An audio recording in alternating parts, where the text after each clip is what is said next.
everybody, and in this video we're going to be talking about viewing your vehicles or cameras on the ZenduCAM Tracks application. So the first thing you're going to need to do is log in, and the default screen you get is the map screen, where it will show you where all your vehicles are currently on the map, and we have a list of them over here on the left. Now, if I want to know more about a particular vehicle, I simply need to click on it, and it's going to go ahead and bring me to 3 new tabs: Trips, Exceptions, and Camera.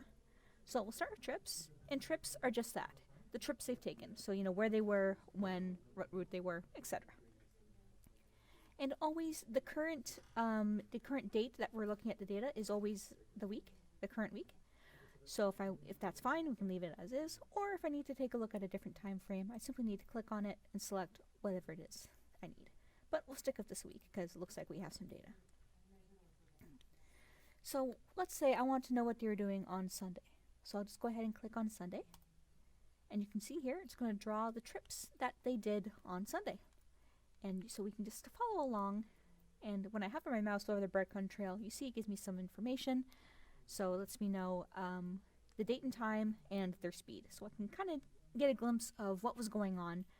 And if I zoom in here, we can see the little arrows pointing in the direction that he was going. So if I were so inclined, I could follow along and see exactly where they were, what they were doing, and when. And our next is our exceptions. So this is when we can have certain rules set to trigger when events happen, and they'll all be logged here. So for example, so far this week we've had some video requests, a food and drink, etc. So if I want to know more about a particular event, I simply need to click on it, and we get our incident overview, where you can see it starts playing the video that was captured. So as you can see, he took a sip of his drink, which is why the food and drink rule triggered. Down here we have some more information, the vehicle being driven, the rule being triggered, etc. And incident comments, so it looks like somebody left comments on this just for testing. So you can see if I wanted to, I can add comments, that way the driver will receive whatever coaching they need.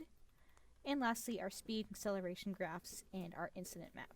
So I can see how their speed was before and after the event, as well as where it occurred on the map. Okay, and that pretty much sums it up for viewing our vehicles on ZenduCAM. So thank you very much for joining me.